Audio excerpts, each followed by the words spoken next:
Fans of VR would have seen the previously leaked images of the Quest 2, a subject I actually had multiple finished videos on before the information kept changing, making them redundant. Thanks for that, walking cat. More like running cat, am I right? Right? But today we got the leak of all leaks, which is the promotional video of the Oculus Quest 2 directly from Facebook themselves. This coming just a few short days before the recently rebranded Facebook Connect event, which is happening on the 16th of September. So what new information did we learn about the Oculus Quest 2, a headset which Facebook has stated is, quote, our most advanced all-in-one VR system yet? Let's start with the now confirmed specifications.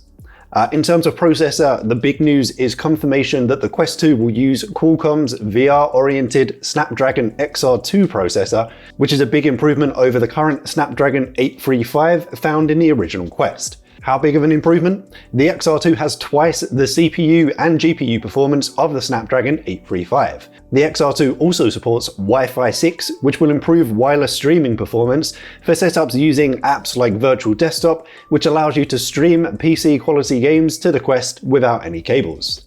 There are a couple of different variants of the XR2 processor, one of which supports 5G.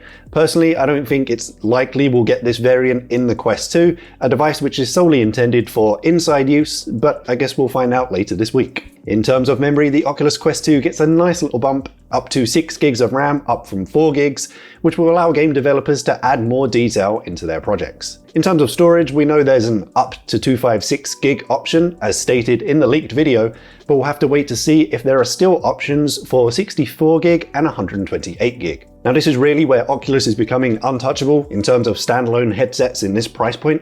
The Quest 2 has the highest resolution of an Oculus/Facebook headset to date, with almost 2K resolution per eye, which is 50% more than the current Quest. But what about design and ergonomics, Mark? How's this thing gonna feel on my face? In the video, Facebook highlighted the new soft head strap, which looks to be a comfort improvement when compared to the slightly bulky rubber one found on the current Quest. As well as that, there should be an overall comfort improvement when it comes to strapping this thing to your face, since Facebook has confirmed it is both smaller and lighter than the original Quest. They also mentioned the new ergonomic controller design for a, quote, even more comfortable experience. Honestly, I have no complaints about the comfort of the original controller, other than the weak-ass magnet that holds the battery cover on, and that does appear to be something that has improved on this version, so I'm on board. Hand tracking will also carry over, but will be improved on the Quest 2 thanks to the placement of cameras offering a wider tracking angle. We still have Oculus Link support,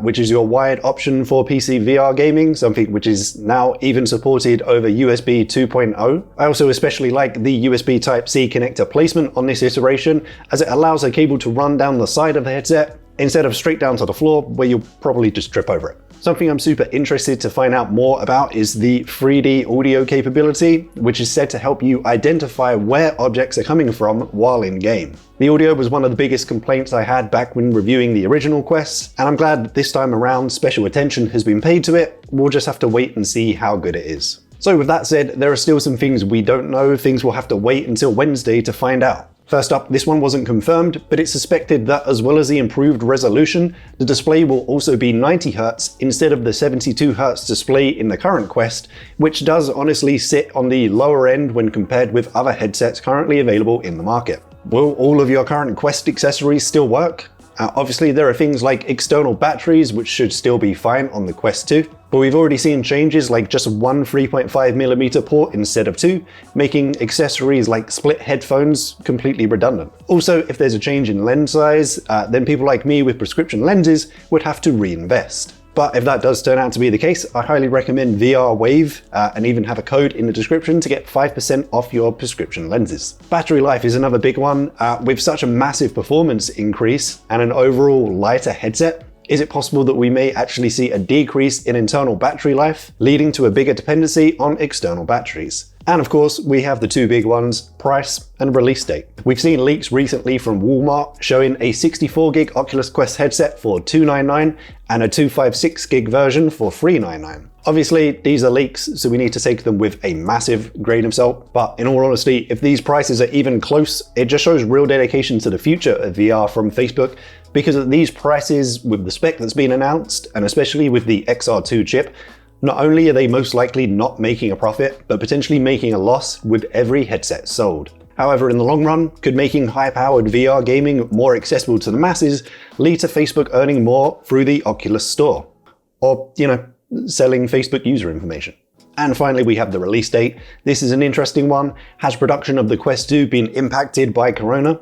Supposedly, Xbox and PlayStation productions have been unaffected, and the Quest is the kind of tech which is ideal to have out just before the holidays, but again, just another thing we'll have to wait to find out later this week. Whenever the Quest 2 is available, it will be interesting to see how Facebook keep up with the demand, as the first Quest was notoriously difficult to keep in stock, a situation which was only inflated by mass quarantine and people looking to escape the living room, which they didn't realize was so horribly decorated until they had to spend every waking minute in it. I may have spent too long inside, guys. But it will definitely be an interesting Facebook Connect, so I'm interested to hear your thoughts in the comments down below. But of course, if you enjoyed the video, you found it somewhat helpful, a like rating would be appreciated. If you haven't already, remember to subscribe to the channel, turn on those notifications so you don't miss the next video. Hope everyone's staying safe out there, and as always, I shall see you in the next one.